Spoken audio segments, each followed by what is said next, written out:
something here in Toronto. The classic Toronto bar and venue could become what else? Condos.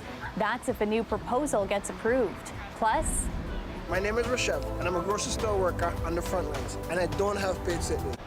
Labor Day in a pandemic, how unions are marking the annual holiday, and Kyle Lowry and the Raptors look to take the lead in Game 5 against the Boston Celtics. Tip-off is in half an hour. The Raps now right back in this series after dropping the first two games. Greg Ross joins us live now from Ontario Place, where fans can watch the game on a big screen tonight. Greg, what's the atmosphere like there? I can tell you there have been a lot of horns honking here. Fans very anxious to get Game 5 underway. Lots of excitement for these fans, and what's not to be excited about? The Raptors have been providing those big plays, those big moments, those big wins on the court. And even though things are so different this year than they were last year, fans are so far away from all of the action, but there's one thing that hasn't changed. That's the passion that these fans have for this team. It is alive and well. 0.5 to go in Game 3.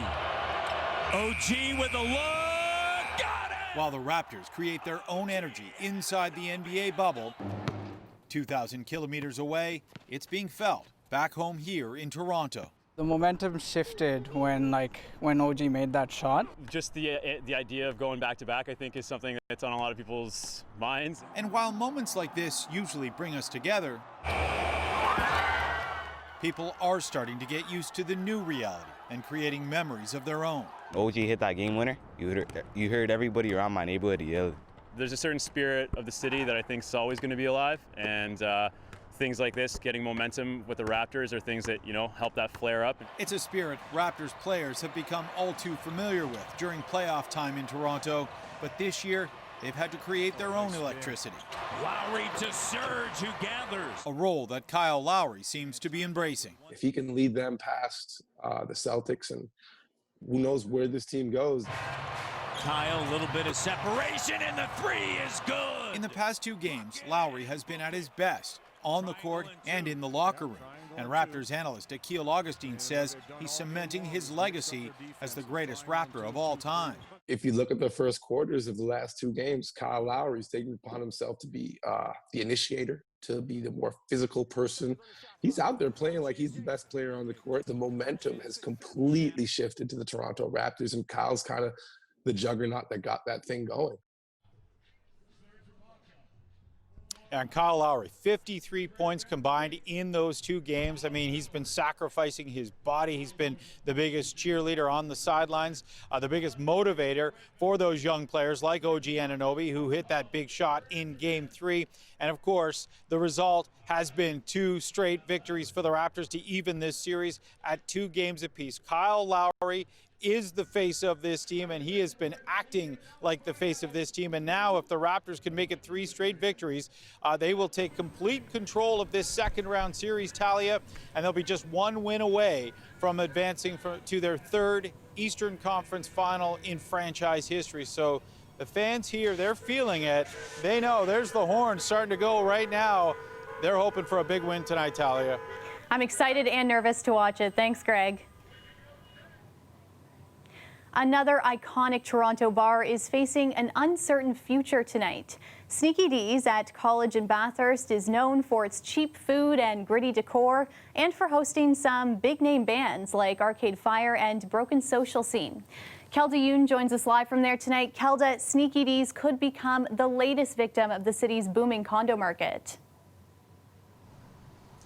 Yeah, Talia, and a lot of residents in this neighborhood, as well as longtime patrons of Sneaky D's, understandably very upset by this news, by this proposal. A developer has submitted an application to the city proposing a 13-story condo building right here behind me across the street. That would include 169 residential units, as well as commercial and retail storefronts on the ground floor. Now, if this proposal does pass, it would impact much of this block across the street behind me community here that includes Sneaky D's as well as this branch of Royal Bank and a couple more restaurants on this southeast corner of Bathurst. So a lot of people are hoping that that won't be the case because, as you mentioned, Sneaky D's an iconic part of the city. Now, the proposal was submitted on Friday, though it's not known who the developer is. Now, over the last few days, we have seen a growing outcry. To many, especially those who live here, Sneaky D's is a Toronto institution.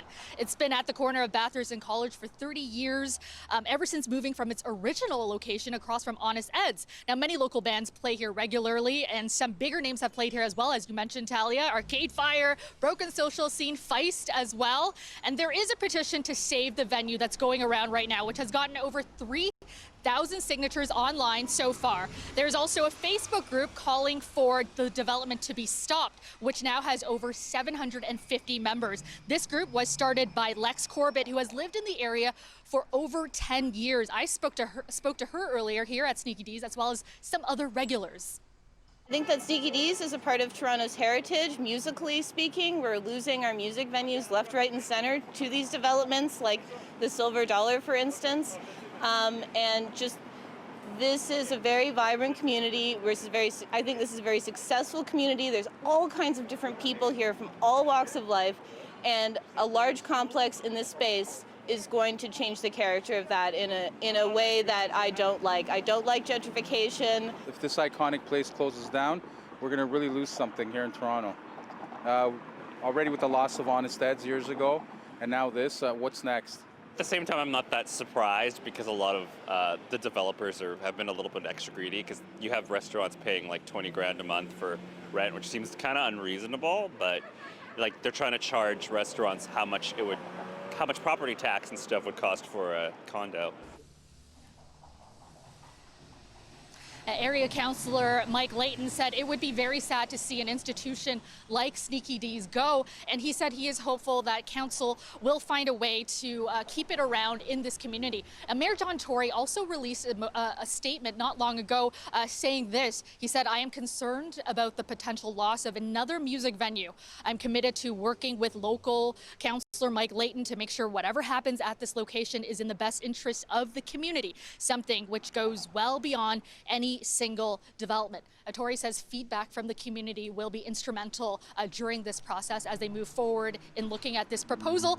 Now, meanwhile, their council is also set to discuss this fall, so in the coming months, a proposal to designate Kensington Market as a heritage zone, and that would include Sneaky D's.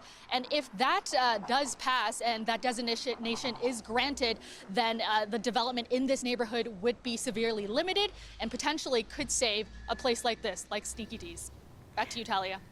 Thanks, Calda. Make sure you grab some nachos before you head out. Yeah.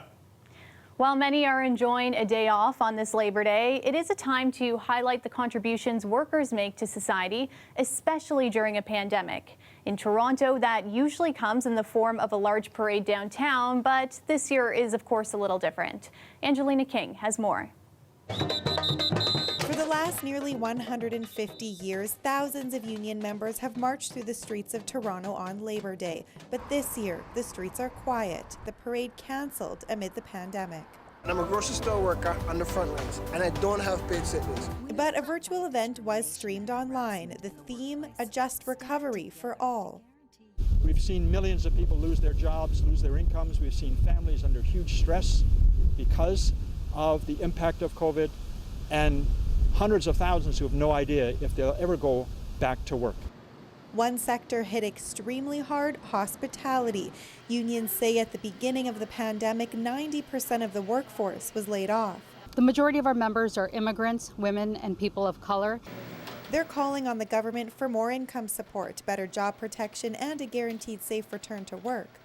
Many of our members are struggling to put food on their table because of this pandemic. And while that large parade was cancelled this year, members of Canada's largest private sector union took to downtown Toronto to rally in support of grocery store workers striking outside of Ontario and also to demand fair wages. It really is about the broader discussion about how do we treat those that took care of us, and it's about compensating them for the work that they do. COVID-19 proved once and for all that Ontario is full of heroes. Today, the province's Labour Minister thanking workers in a video and saying the government will continue to protect them and their jobs. In a statement, the federal Labour Minister said in part, "I am working to ensure a $15 minimum wage for federally regulated workers," and says she's working on implementing the Pay Equity Act to ensure fair pay for all, and a call from unions to employers to address systemic racism. It's part of our legacy, it's part of our reality. And all of us as Canadians have to recognize that and take action. Another piece to a fair recovery for all as people continue to work through the pandemic. Angelina King, CBC News, Toronto. A virtual day of action was also held today to bring attention to migrant workers' rights across Canada. There's been way too many outbreaks in farms, and one of the reasons is because workers were already extremely vulnerable. Their living conditions they lived in cramped bunkhouses that are poorly ventilated, which makes basically the conditions are perfect for outbreaks. Thousands of workers from South America and all over the world come to Ontario every year to work on farms. Cramped living conditions on some farms led to a high number of positive COVID-19 cases among the workers this year. 3 migrant workers died of the virus in Ontario.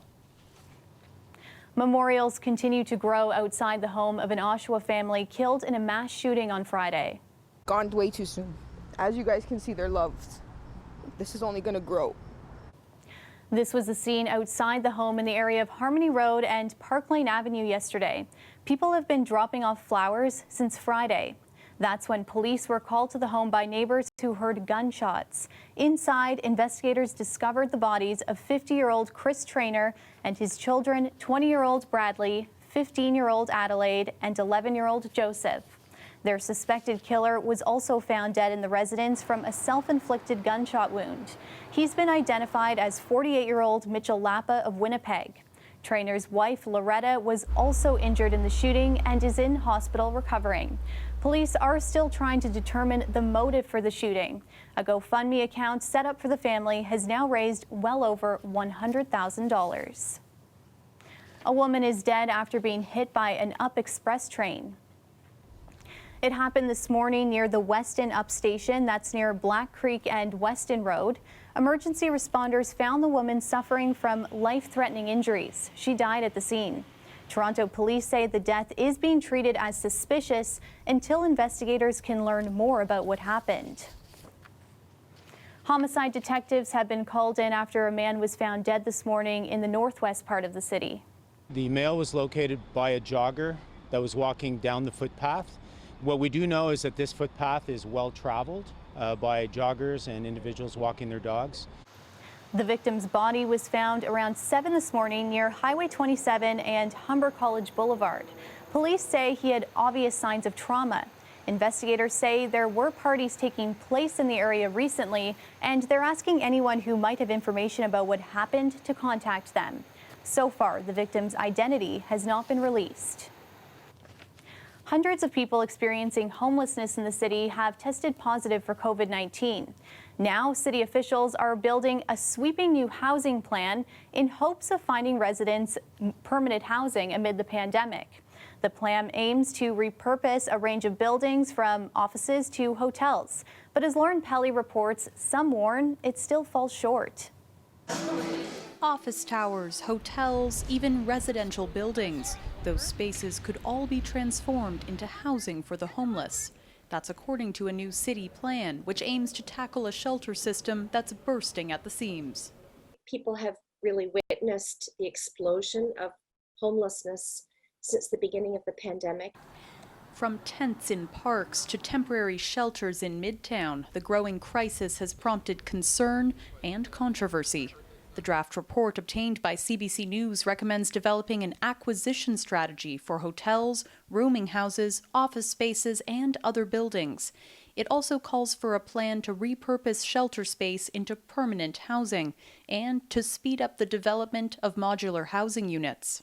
This is a long-term program to get people into safer housing, to get supports for that housing, to make that residency successful, and to move people back to self-sufficiency. Officials have already been exploring options like this proposed modular housing project in the city's West End, but the pandemic is putting added pressure on a long-term fix. The plan was developed as a rising number of Toronto shelter users were testing positive for the virus. So far, at least 640 COVID-19 cases have been tied to outbreaks in Toronto's shelter system. Action is needed, and they're going to have to really push much harder for senior level of government funding. The city's report does call for federal and provincial support, but how much funding is needed isn't yet clear. The federal government will be a partner. City officials aren't yet commenting on the proposal. The final report will be heading to Council's Housing Committee later this month. Lauren Pelly, CBC News, Toronto.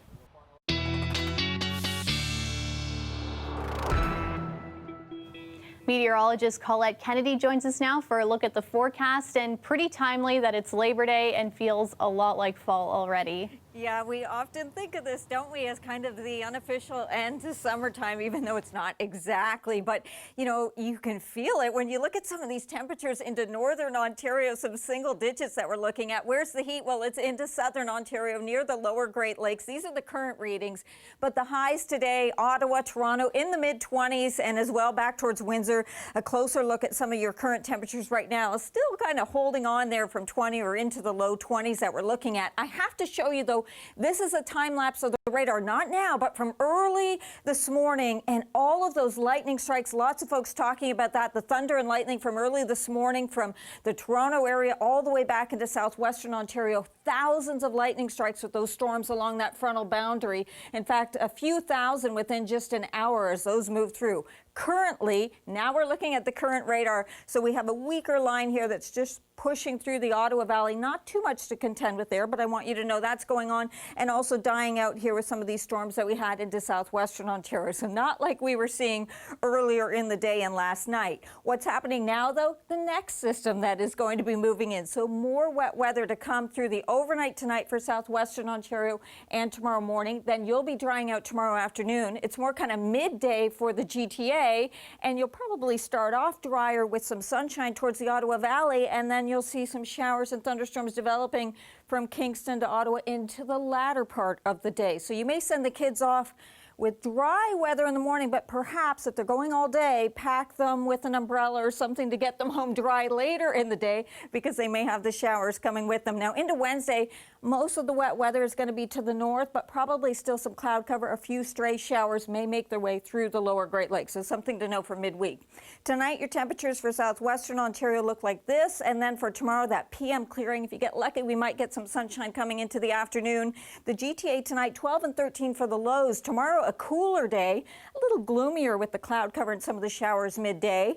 And then 11 to 12, maybe 13 for your lows there into the Ottawa Valley. And then tomorrow afternoon, more of the rain kind of hovering there around the St. Lawrence. And there's your 5-day forecast bringing you back to the GTA. For Toronto, Wednesday warms up a little bit, some sun coming back, but wetter conditions tell you certainly for tomorrow.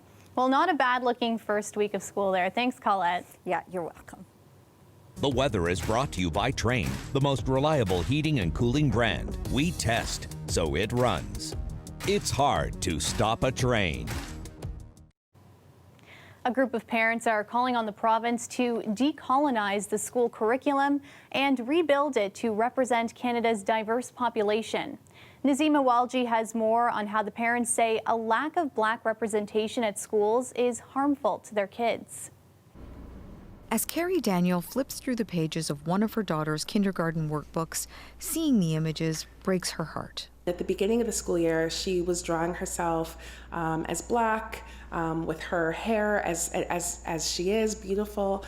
And then when I had flipped through the booklet, by the end of the school year, she was drawing herself as white with blonde hair and blue eyes. Daniel says her daughter, who's 7 now, doesn't see herself reflected in her school or the curriculum being taught. It was designed for white Europeans. It was not designed for Black or Indigenous or otherwise racialized people. Growing up, Charmaine Brown says she'd like to see Black history built right into courses to better reflect Canada's diverse population. I think if we're going to truly be honoring all learners and all experiences and thinking of Canada, all the contributors to Canada, the Indigenous, the Black, the Japanese, the Chinese, all the communities that we have that make Canada who it is, we have to honor all those voices. Brown is one of the co-authors of 365 Black Canadian Curriculum, a teaching resource that honors Black Canadian contributions to Canada's history, but says teachers ultimately decide what to teach. At Amesbury Middle School in Toronto, teachers and staff make it a priority to talk about anti-Black racism and colonialism.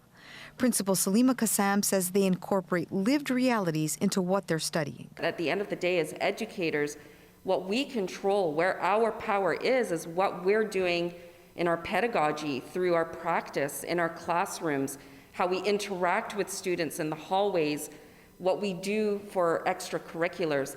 That's where our power is. School boards in Ontario Daniel recognizes the first steps the Ontario government has taken, but says it's not nearly enough. That's the system that we're sending our kids into every day. We're sending them into a system that didn't recognize their humanity.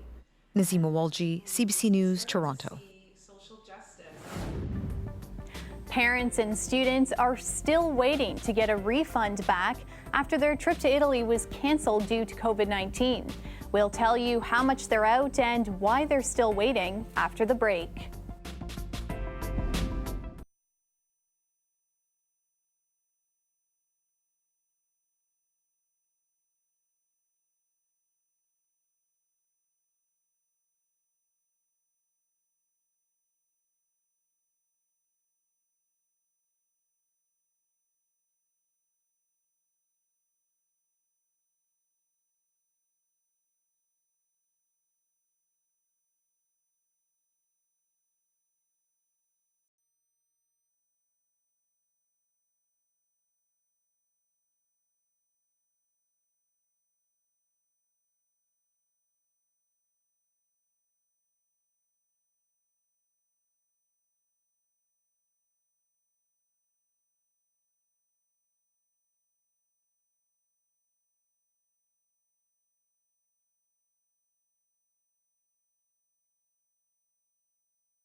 Parents and students at an Ottawa high school say they're still waiting on a refund for a canceled March break trip to Italy.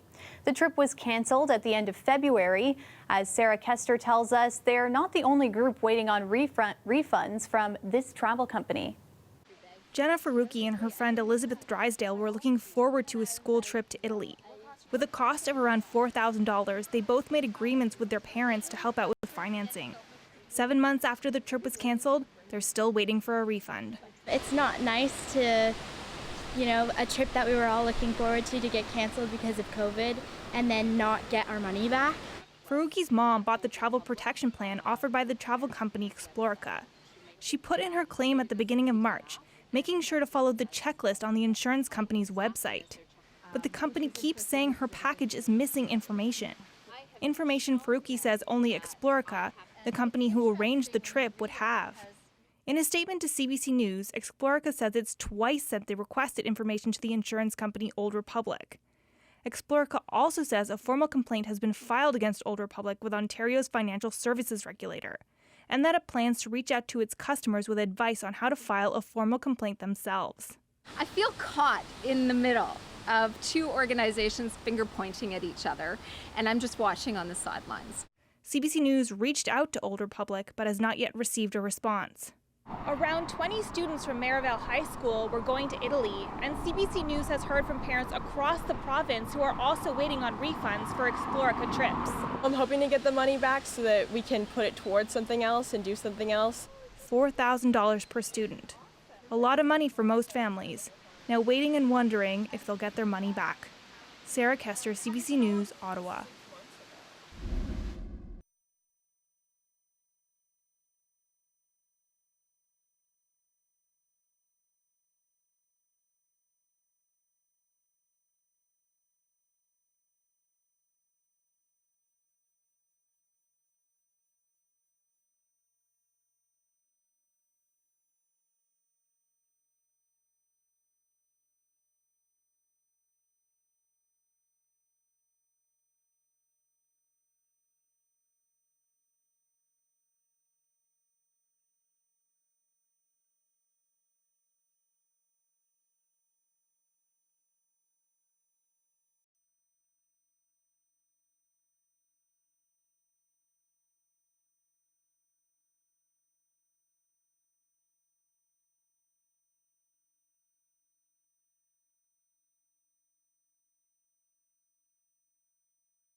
You may remember a story from a couple of years ago about the orca mother that was mourning the loss of her newborn calf.